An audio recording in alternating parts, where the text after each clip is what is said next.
کہ ہمارے علماء کرام نے بمقابلہ اہل تشیع اپنے مواعظ و نصائح کی مجالس میں صرف دفع ملائن و مطائن کی طرف ہی رخ کیا اور اہل بیت علیہم السلام کے فضائل اور مناقب بیان کرنے کی طرف کم توجہ فرمائی۔ حجاج بن یوسف بے ساختہ بول پڑا اور اس نے کہا کہ حضرت مولا امام حسین رضی اللہ تعالیٰ عنہ تو حضور علیہ السلام کی ذریت سے نہیں علیہ عزب اللہ۔ اللہ تعالیٰ نے فرمایا سورہ صافات آیت نمبر 130 میں کہ سلام علی الیاسین، آل یاسین پر سلامتی ہو، آل یاسین پر رحمتیں نازل ہوں۔ یہ آل یاسین کون ہے؟ آل یاسین سے مراد حضور علیہ السلام کے اہل بیت کرام ہے۔ بسم اللہ الرحمن الرحیم، الحمدللہ رب العالمین، الصلاۃ والسلام علی سید الانبیاء والمرسلین، لی خمسۃ اطفی بہا حر الوباء الحاطمہ المصطفیٰ والمرتضیٰ وابناہما والفاطمہ۔ سامعین ذوی الاحترام، چونکہ محرم الحرام کی آمد ہے، اس حوالے سے انشاءاللہ ہم محرم الحرام کے پہلے 10 روزہ جو دن ہوں گے اس میں انشاءاللہ عظمت سادات اللہ پاک کے کلام مجید سے، حضور علیہ السلام کے فرامین مقدسات، صحابہ کرام، اہل بیت کرام اور جتنے بھی بزرگان دین، ائمہ مجتہدین و مفسرین گزرے ہیں، انشاءاللہ ان کی آراء کو مد نظر رکھتے ہوئے، ان کے فرامین مقدسات کو مد نظر رکھتے ہوئے عظمت سادات کو انشاءاللہ اجاگر کرنے کی کوشش کریں گے، اور قرآن اور حدیث کی روشنی میں جو اہل بیت کرام، سادات کرام کا جو مقام اور منصب اور جو عزت و عظمت ہے وہ آپ تک اللہ پاک ہمیں پہنچانے کی توفیق عطا فرمائے۔ قرآن پاک میں بے شمار آیات بینات، یعنی آج کا جو ہمارا موضوع ہے اس میں صرف ہم قرآن پاک سے آیات لے کر انشاءاللہ عظمت سادات کو بیان کریں گے۔ پھر انشاءاللہ جس طرح ہمارے لیکچر آگے ہوتے جائیں گے تو متعدد جو آیات ہیں جو بالخصوص شان اہل بیت میں نازل ہوئی ہیں ان کی عقدہ کشائی کرنا، ان کے اوپر سیر حاصل، بحث اور گفتگو کرنا انشاءاللہ وہ آپ کے سامنے عرض کریں گے۔ پھر اسی سلسلے کو آگے چلاتے ہوئے انشاءاللہ احادیث مبارکہ اور صحابہ کرام رضوان اللہ تعالی علیہم اجمعین اور ائمہ دین اور بزرگان دین جو ہوں گے انشاءاللہ ان کی آراء کو بھی مد نظر رکھتے ہوئے آج کا جو ہمارا یہ جو ایپیسوڈ ہے، یہ جو پہلا جو یوں سمجھے کہ ایک ویڈیو ہے، ریکارڈنگ ہے ہماری، وہ انشاءاللہ عظمت سادات من الآیات البینات، یعنی قرآن پاک کی آیات بینات سے، قرآن پاک کے اللہ تعالیٰ کے فرامین مقدسات سے عظمت سادات کو انشاءاللہ ہم اجاگر کرنے کی کوشش کریں گے۔ یوں تو اہل بیت کرام کے لیے قرآن اور حدیث میں بے شمار نام آئے ہیں، اسماء گرامی آئے ہیں، جیسے کہ اہل بیت رسول صلی اللہ علیہ وسلم بھی کہا جاتا ہے، آل محمد بھی کہا جاتا ہے، آل یاسین بھی کہا جاتا ہے، عطرت رسول صلی اللہ علیہ وسلم بھی کہا جاتا ہے، ذریت رسول صلی اللہ علیہ وسلم بھی کہا جاتا ہے، جن کو اہل کسا بھی کہا جاتا ہے، اہل ابا بھی کہا جاتا ہے، ذوی القربہ بھی کہا جاتا ہے۔ تو یہ سارے کے سارے جو اسماء گرامی ہیں، یہ جو نام ہیں، یہ اہل بیت کرام کے لیے جو ہے وہ قرآن اور حدیث میں استعمال ہوئے ہیں، تواریخ میں استعمال ہوئے ہیں، محدثین نے بھی استعمال کیے ہیں۔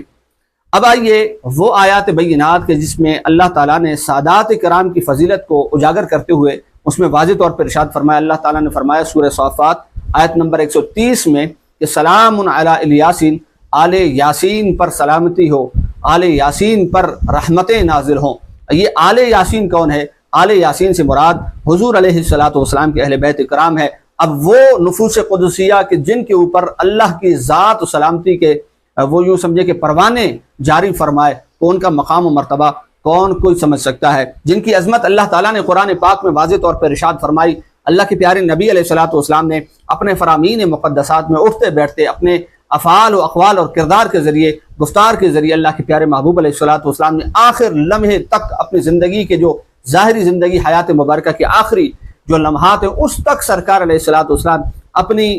جو ذریت ہے، اپنی اولاد ہے، اس حوالے سے امت کو آگاہ فرماتے ہوئے جا رہے ہیں کہ میرے اہل بیت کے بارے میں تم سے پوچھا جائے گا، میرے اہل بیت سے محبت رکھو، جو ان سے محبت رکھے میں ان سے محبت رکھوں، اور جو ان سے بغض کرے میں ان سے بغض رکھوں، اور جو مجھ سے بغض رکھے، جس سے میں بغض رکھوں، اللہ اس سے نفرت کرے۔ یہ وہ سادات کرام یعنی اللہ کے فرامین مقدسات، حضور علیہ السلام کے فرامین مقدسات، صحابہ کرام کی عملی زندگی، ان کے پھر اقوال و افعال، پھر ائمہ دین ہر دور میں اس چیز کو واضح کرتے ہوئے آئے۔ 1400 سالوں سے یہ معاملہ چلتا آ رہا کہ صحابہ کرام اہل بیت کرام سے محبت کیا کرتے، ان کے بعد بزرگان دین آئے، وہ اہل بیت کرام سے محبت کیا کرتے اپنے انداز میں۔ لیکن یہ بھی حقیقت ہم سے مخفی اور پوشیدہ نہیں ہے کہ جس طرح ہر دور میں محبان اہل بیت رہے ہیں، ہر دور میں اہل بیت سے، حضور علیہ السلام کی اطرت و اولاد سے محبت کرنے والے رہے ہیں، اسی طرح ہر دور ہر زمانے میں ہر ادوار کے اندر جو ہے وہ ان ہستیوں سے نفرت کرنے والے، بغض رکھنے والے بھی بے تحاشا رہے ہیں۔ اللہ پاک ان کی شر سے ہمیں محفوظ فرمائے۔ جس طرح ہر دور میں محبت کرنے والے رہے، اسی طرح ہر دور میں بغض کرنے والے بھی رہے۔ جس طرح ہر دور میں اہل بیت کرام کے ساتھ اپنے مال اور جان کے نذرانے پیش کرتے رہے، اسی طرح ہر دور میں ایسے بھی افراد رہے جو ان کے مال اور جان کو نقصان پہنچانے کی کوشش کرتے رہے۔ اسی چیز کو مد نظر رکھتے ہوئے تصفیہ ما بین سنی و شیعہ کے اندر پیر میر علی شاہ صاحب تاجدار گولڑا رحمۃ اللہ تعالی علیہ نے جو اس کتاب کی جو وجہ تالیف آپ نے بیان فرمائی ہے، اس میں واضح طور پہ آپ نے اسی درد کو محسوس فرمایا اور فرمایا اس کتاب کے لکھنے کی مین جو بنیادی جو وجہ ہے، جو مین مقصد ہے وہ یہی ہے۔ وہ کیا ہے؟ آپ فرماتے ہیں یہ سمجھا جانے لگا ہے کہ اہل سنت والجماعت ہونے کے لیے ضروری ہے کہ انسان اہل بیت کرام کے خلاف بغض اور بنی امیہ کے ساتھ محبت رکھے، حالانکہ اہل سنت کبھی بھی اس شقاوت میں ملوث نہیں ہوئے اور ان کے عقائد میں رسول پاک صلی اللہ علیہ وسلم کے خاندان سے دوستی و مودت مدار ایمان اور فرض مانی گئی ہے، یعنی جب تک کہ اہل بیت کرام سے محبت نہ ہو اس بندے کا ایمان کامل نہیں ہو سکتا۔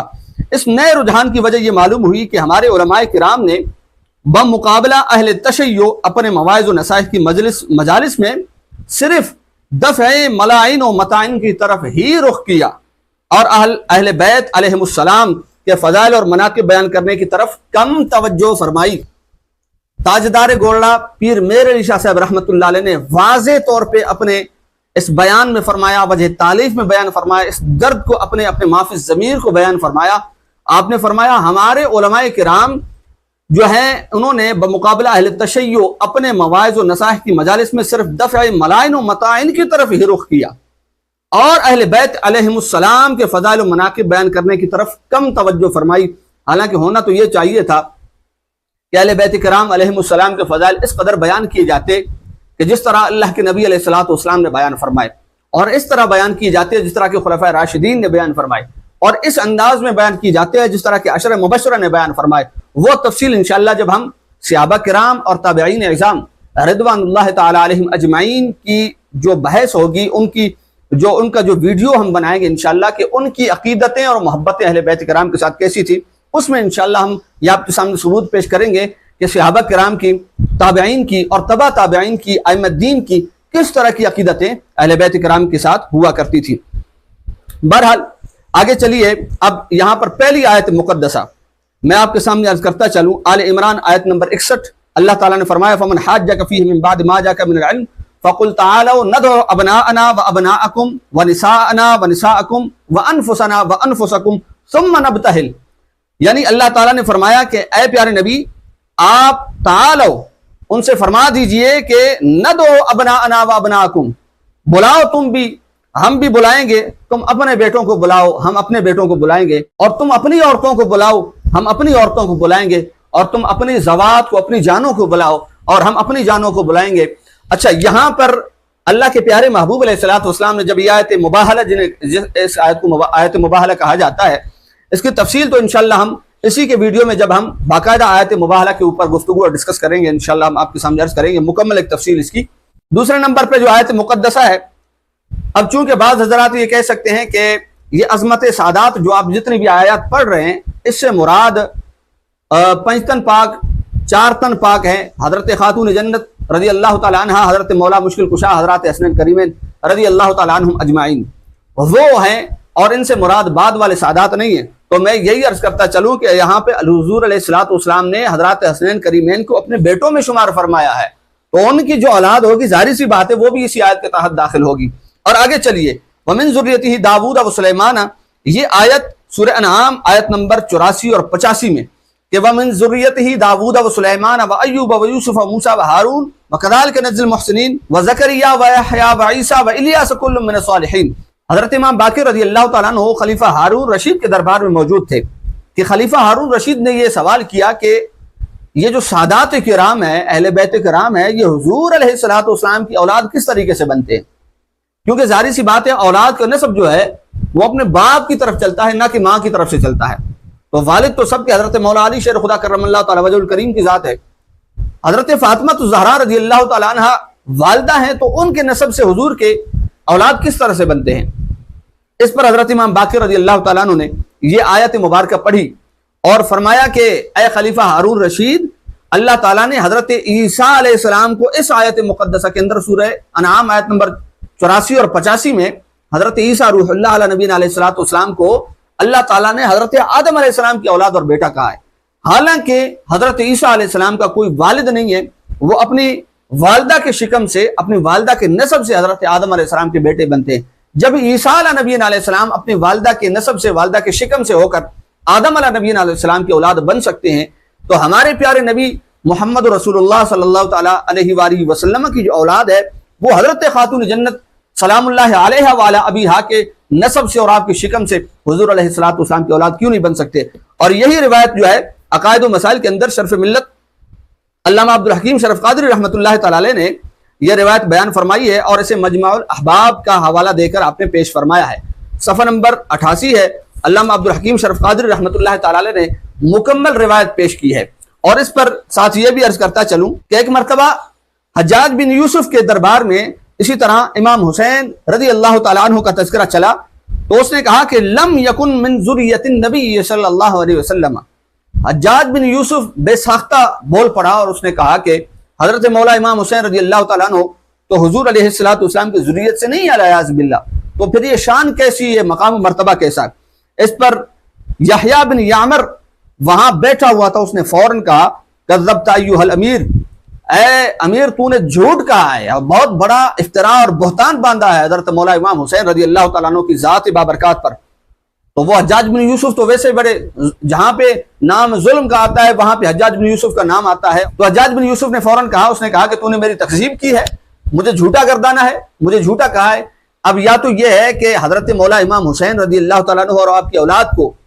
حضور علیہ السلام کی اولاد ثابت کر، اور وہ بھی قرآن سے ثابت کر، ورنہ میں تجھے قتل کی سزا دوں گا۔ تو اس نے کہا کہ بلا شبہ میں ثابت کرنے کا ذمہ دار ہوں۔ انہوں نے بھی، حضرت یحییٰ بن یعمر نے، انہوں نے یہی آیت سورہ انعام آیت نمبر 84 اور 85 کو تلاوت فرمایا، اور یہی استدلال پیش فرمایا کہ جب حضرت عیسیٰ روح اللہ علیہ نبی علیہ السلام اپنی والدہ کے نسب سے حضرت آدم علیہ السلام کی اولاد بن سکتے ہیں، تو حضرت خاتون جنت سلام اللہ علیہ وعلی ابیہا کے شکم سے اور ان کے نسب سے حضرات حسنین کریمین اور ان کی آگے اولاد وہ حضور علیہ السلام کی اولاد کیوں نہیں کہی جا سکتی؟ اچھا یہ بھی بات ذہن میں رکھیں،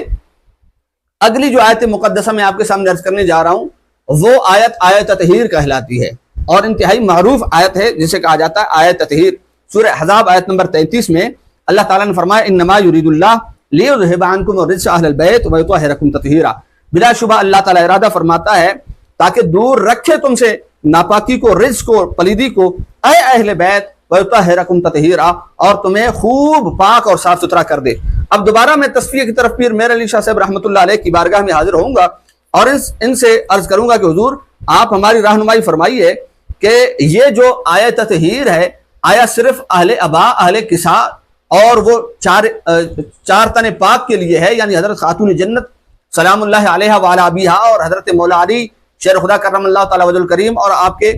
بیٹے حسنین کریمین اور حضور علیہ السلام کی ذات یعنی پنج تن پاک کے لیے، یا اس میں آگے جو آپ کی اولاد ہے حضرت خاتون جنت رضی اللہ تعالیٰ عنہ وسلام اللہ علیہ وعلی ابیہا کی، وہ بھی اس میں شریک ہے؟ تو یہاں پہ پھر میر علی شاہ صاحب رحمۃ اللہ علیہ نے تصفیہ صفحہ نمبر 56 پر آپ نے لکھا ہے، آپ فرماتے ہیں کہ یہاں پر شیخ محی الدین ابن عربی رحمۃ اللہ تعالی علیہ انہوں نے بڑی کمال ایک گفتگو لکھی ہے۔ آپ کیا فرماتے ہیں؟ آپ نے فرمایا کہ فتوحات مکیہ باب 29 میں لکھا کہ یہ آیت پیش کر کے اس کے بعد حضرت محی الدین شیخ ابن عربی رحمۃ اللہ علیہ آپ فرماتے ہیں سادات فاطمیہ جو قیامت تک ہونے والے ہیں اور جو لوگ اہل بیت میں شمار ہیں جیسے حضرت سلمان فارسی رضی اللہ تعالیٰ عنہ، سب اس آیت کے حکم میں داخل ہیں۔ اب یہ جان لینا چاہیے کہ یہ آیت تطہیر سے مراد صرف وہ پنج تن پاک نہیں ہے، بلکہ آپ کی اولادیں جو قیامت تک آنے والی ہیں سادات فاطمیہ سے، وہ اسی آیت کے تحت داخل ہیں، اور اللہ پاک نے ان کو یہ مقام اور یہ اعزاز عطا فرمایا ہے۔ آگے چلیے، اللہ تعالیٰ نے فرمایا سورہ شورى آیت نمبر 23 میں فرمایا کہ قل لا اسألکم علیہ اجرا الا المودۃ فی القربى۔ جب اللہ کے پیارے محبوب علیہ السلام کے پاس صحابہ کرام اپنی نیاز مندی کی صورت میں کچھ مال لے کر حاضر ہوئے تو حضور علیہ السلام نے فرمایا کہ اللہ پاک مجھے حکم فرماتا ہے لا اسألکم علیہ اجرا الا المودۃ فی القربى، کہ میں اس تبلیغ رسالت پر کوئی تم سے اجرت، کوئی معاوضہ طلب نہیں کرتا، بلکہ تم سے ایک چیز کا مطالبہ کرتا ہوں۔ وہ شے کیا ہے، وہ کام، وہ امر کیا ہے؟ فرمایا وہ کام یہ ہے کہ میرے اہل بیت سے، میرے جو رشتہ دار ہیں، عزیز و اقارب ہیں، میرے جو قربا ہیں، ان سے مودت رکھنا ہے۔ اور کئی احادیث میں جسے شرف ملت علامہ عبدالحکیم شرف قادری رحمۃ اللہ تعالی علیہ نے اپنی کتاب میں اور دیگر کئی محدثین نے اپنی کتابوں میں اس بات کو بیان فرمایا ہے۔ حضور علیہ الصلوۃ والسلام نے فرمایا کہ اللہ تعالیٰ نے میرا حق جو تم پر اجرت کی صورت میں مودت قربا کو جو مقرر فرمایا ہے، اس کے حوالے سے میں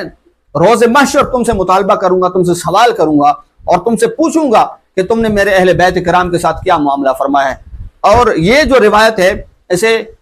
سوائے کی محرکہ کے اندر امام ابن حجر مکی شافعی رحمۃ اللہ تعالی علیہ نے بھی درج فرمایا ہے، اور جس کا ترجمہ یعنی سوائے کے محرکہ کا برق سوزاں کے نام کے ساتھ کیا گیا ہے، وہ مارکیٹ میں آپ کو مل جائے گی۔ اردو ترجمہ برق سوزاں کے نام کے ساتھ معروف ہے عربی کتاب سوائے کی محرکہ۔ لہٰذا یہ ذہن میں رکھنا چاہیے، شیخ محی الدین ابن عربی رحمۃ اللہ علیہ، پیر میر علی شاہ صاحب رحمۃ اللہ علیہ، دیگر کئی اہل سنت کے جید علماء کرام اور محدثین اعظام، ان سب کے نظریات کو سامنے رکھ کر یہ ذہن میں رکھا جائے کہ قیامت تک آنے والے سادات فاطمیہ سے محبت کرنا، ان سے مودت کا اظہار کرنا، ان کی قربت کو چاہنا، یہ حضور علیہ الصلوۃ والسلام کے قرب کا ذریعہ ہے، یہ حضور علیہ الصلوۃ والسلام تک پہنچنے کا ذریعہ ہے۔ حضور تک پہنچنے کا مقصد یہ ہے کہ اللہ کا قرب حاصل کیا جائے، رب کا عرفان حاصل کیا جائے، رب کی رضا حاصل کی جائے۔ اور یہ وہ آیات بینات ہیں جو میں آپ کے سامنے عرض کر رہا ہوں عظمت سادات کے حوالے سے۔ چند ایک دو آیات جس میں ظاہری سی بات ہے، ہر ایک بندہ یہ دعویٰ کرتا ہے مجھے اللہ سے محبت ہے، ہر مومن یہ چاہتا ہے کہ مجھے اللہ سے محبت ہو، ہر مومن یہ چاہتا ہے، ہر بندہ یہ چاہتا ہے میں اللہ سے عشق کروں، اللہ سے محبت کروں۔ اب اس کے لیے اللہ تعالیٰ نے قرآن کے اندر بھی ارشاد فرمایا کہ مومنین کی جو علامات ہیں، جو صفات ہیں، ان میں سے ایک یہ سر فہرست ہے۔ فرمایا والذین آمنوا اشد حبا للہ، ایمان والے وہ ہیں جو اللہ سے ٹوٹ کر محبت کرتے ہیں، یوں سمجھیے کہ اللہ سے عشق کرتے ہیں۔ اب اللہ سے عشق کرنا ہے، اللہ سے محبت کرنی ہے، تو رب نے اس کا ایک طریقہ بتایا، اس کا ایک ذریعہ بتایا۔ فرمایا یوں ہی فقط دعویٰ کرنا کہ میں اللہ سے محبت کرتا ہوں، مجھے اللہ سے عشق و محبت ہے، تو یہ دعویٰ کافی نہیں ہے، اس کے لیے عملی نمونہ پیش کرنا پڑے گا۔ وہ کیا ہے؟ وہ فرمایا کہ قل ان کنتم تحبون اللہ فاتبعونی یحببکم اللہ، اے نبی فرما دیجئے اگر تم اللہ سے محبت چاہتے ہو تو تم میری پیروی کرو، اللہ تم سے محبت کرے گا۔ اب حضور علیہ الصلوۃ والسلام کی پیروی وہ واحد ذریعہ ہے جو رب تک پہنچنے کے لیے ہمیں میسر آ سکتا ہے۔ اور حضور علیہ الصلوۃ والسلام کی پیروی کس چیز میں ہے؟ وہ اللہ کے نبی علیہ الصلوۃ والسلام کا آخری کلام جو ہے، آخری گفتگو، آخری نصیحت و وصیت، جس کی طرف امت کی رہنمائی اللہ کے نبی علیہ الصلوۃ والسلام نے جاتے جاتے فرمایا، آپ نے فرمایا دو چیزیں تمہارے درمیان چھوڑ کے جا رہا ہوں، نمبر ایک کتاب اللہ، نمبر دو اطرتی، میری اہل بیت اور اللہ کی کتاب قرآن پاک، ان دونوں کو ساتھ تھام لینا تو مجھ تک پہنچ جاؤ گے، مجھ تک پہنچو گے تو میں اللہ کا نبی جو ہے، اللہ کا رسول تمہیں اللہ کی ذات تک پہنچا دوں گا۔ اب حضور علیہ الصلوۃ والسلام تک پہنچنے کا ذریعہ کتاب اللہ، قرآن پاک اور اہل بیت کرام علیہ السلام۔ قرآن پاک کے ساتھ کون ایسا بندہ مومن ہے جو محبت نہیں کرتا؟ ہر ایک بندہ محبت کرتا ہے، ہر ایک بندہ پڑھتا ہے۔ سمجھنا ہے تو پھر اہل بیت کے پاس آنا پڑے گا، اہل بیت کے سامنے زانو تلمس کرنا پڑے گا، ان کے سامنے بیٹھ کر اپنی جبین ناز کو جھکانا پڑے گا، ان کے سامنے آ کر اپنی بڑائی کا جبہ اتارنا پڑے گا، پھر آ کر آپ کو اہل بیت کرام وہ قرآن کا علم عطا فرمائیں گے، جس سے آپ اہل بیت کو تھام کر، قرآن کو تھام کر آپ اللہ کے نبی کی بارگاہ میں پہنچ سکتے ہیں، اور ان کے ذریعے سے پھر اللہ کا قرب حاصل کر سکتے ہیں۔ آل عمران آیت نمبر 31 میں نے آپ کے سامنے عرض کی۔ اب آئیے آگے چلیے، تو یہ بالکل آیات بینات ایسے تانا بانا جوڑتے اور ملاتے، یہ دیکھیے کہ مکمل حضور علیہ الصلوۃ والسلام نے اس طرف رہنمائی فرمائی ہے کہ ما سوا محبت اہل بیت کے کبھی مجھ تک رسائی ہو ہی نہیں سکتی، جب تک مجھ تک رسائی نہیں ہوگی تو رب تک رسائی تو ممکن ہی نہیں ہے۔ اب آگے چلیے، اہل بیت کرام کے ساتھ جب حضور علیہ الصلوۃ والسلام نے فرمایا کہ لا اسألکم علیہ اجرا الا المودۃ فی القربى، تو کچھ لوگوں کو اس وقت بھی تکلیف ہوئی اور انہوں نے یہ کہا کہ یہ تو واضح طور پہ اقربا پروری کی طرف اشارہ ہے، یا یہ یوں کہیے کہ ایمان لانے کے بعد اب یہ کیا دعویٰ ہے کہ بھائی میرے اہل بیت سے بھی محبت رکھو، یہ کوئی ضروریات دین میں سے ہے، یہ کوئی ایمان کا کوئی خاص رکن ہے؟ تو فرمایا گیا کہ ما سألتکم من اجر فہو لکم ان اجری الا علی اللہ، فرما دیجئے کہ جو میں نے تم سے مطالبہ کیا ہے محبت اہل بیت کا، مودت اہل بیت کا، اس میں فہو لکم، اس میں اجر، فائدہ، منفعت وہ تمہارے لیے، اللہ کے بندو، اس میں مجھ نبی کو کیا فائدہ ہو سکتا ہے؟ اس میں جو اہل بیت سے محبت رکھے گا اسی کو فائدہ ہے۔ ہاں جہاں تک میرے اجر کی بات ہے، ان اجری الا علی اللہ، میرا اجر جو ہے وہ اللہ کی ذات پر ہے، وہ میں تم سے کوئی مطالبہ نہیں کرتا۔ اہل بیت سے محبت رکھو گے تو یہ نہیں کہ تم ان پر کوئی بڑا احسان کر رہے ہو، یہ تم اپنے آپ کے اوپر احسان کر رہے ہو، اپنے ایمان کو کامل بنا رہے ہو۔ وَهُوَ عَلَى كُلِّ شَيْءٍ شَهِيدٌ، اور وہ اللہ کی ذات ہر ایک چیز پر نگہبان ہے۔ اسے پتہ ہے کہ جو تم زبان سے دعوے کر رہے ہو اور دل سے کھوکھلے ہو وہ یہ بھی جانتا ہے، اور وہ یہ بھی جانتا ہے کہ تم دل سے کہہ رہے ہو یا زبان سے کہہ رہے ہو، وہ یہ بھی جانتا ہے کہ صرف تمہارے افعال میں یا اقوال میں یہ بات ہے یا حقیقت تمہارے اندر یہ بات ہے۔ آپ فرما دیجئے کہ میں اس تبلیغ دین پر، تبلیغ رسالت پر تم سے کوئی اجرت طلب نہیں کرتا، الا من شاء ان يتخذ الى ربی سبیلا، مگر جو چاہے اللہ کی طرف، میرے رب کی طرف رستہ اختیار کرنا، تو اسے چاہیے کہ وہ کیا کرے، وہ اہل بیت کے ساتھ محبت کرے۔ جو گزشتہ آیات میں ہمیں بتایا گیا، گزشتہ آیات میں ہمیں یہ واضح طور پہ فرمایا گیا کہ جو چاہتا ہے کہ اللہ کی طرف رجوع کرے اسے چاہیے کہ میری طرف رجوع کرے، اور جو چاہتا ہے کہ مجھ تک رسائی حاصل کرے اسے چاہیے کہ میرے اہل بیت سے محبت رکھے۔ اور اسی طرح یہ سورہ فرقان آیت نمبر 57 میں ہے۔ اب آئیے دیکھیے وہ حوالہ جات میں آپ کے سامنے عرض کر دوں جس میں ہمارے بزرگوں نے، کئی سارے محدثین کرام نے، مفسرین نے اپنی آراء کو پیش فرمایا، اور یہ جو باتیں میں نے آپ کے سامنے عرض کی ہیں ان ساری باتوں کو واضح طور پر ارشاد فرمایا۔ آپ دیکھیے سوائے کے محرکہ صفحہ نمبر 228 پر، اسی طرح جلال الدین سیوطی رحمۃ اللہ تعالی علیہ نے تفسیر در منصور جلد نمبر 7 میں، امام فخر الدین رازی رحمۃ اللہ تعالی علیہ نے تفسیر کبیر میں، امام ابن حجر حیثمی رحمۃ اللہ تعالی علیہ جلد نمبر 9 کے اندر، ابن حجر اسقلانی رحمۃ اللہ تعالی علیہ نے، اور مستدرک صحیح کے اندر امام حاکم رحمۃ اللہ تعالی علیہ جلد نمبر 3 میں، اسد الغابہ جلد نمبر 5 میں، جار اللہ زمخشری رحمۃ اللہ علیہ نے تفسیر کشاف جلد نمبر 3 میں، اور امام واحدی نے تفسیر بسیط میں، اسی طرح امام ابن حجر مکی شافی رحمۃ اللہ علیہ نے سوائے کے محرکہ میں، اور اسی طرح علی متقی ہندی نے کنز العمال شریف میں جلد نمبر 1 میں، اور ہموینی نے فرائد میں، حلیت الاولیاء کے اندر امام حافظ ابو نعیم رحمۃ اللہ تعالی علیہ نے، اور ان کا جلد نمبر 3 ہے۔ اسی طرح فضائل صحابہ کے اندر امام احمد بن حنبل رضی اللہ تعالی عنہم اجمعین، یہ سارے کے سارے وہ بزرگان دین ہیں جو اہل سنت کے اندر ایک ستون کی حیثیت رکھتے ہیں اور ایک اتنا اونچا مقام رکھتے ہیں کہ کوئی ان کے اگینسٹ، کوئی ان کے خلاف بات کرنے کا سوچ بھی نہیں سکتا، تصور بھی نہیں کر سکتا۔ اللہ پاک سے دعا ہے کہ اللہ پاک ہمیں اہل بیت کرام رضوان اللہ تعالی علیہم اجمعین وسلام اللہ تعالی علیہم اجمعین کی یہ جو نفوس قدسیاں ہیں ان کے ساتھ محبت کرنے کی، ان کی سیرتوں پہ عمل پیرا ہونے کی توفیق عطا فرمائے، آمین بجاہ سید المرسلین۔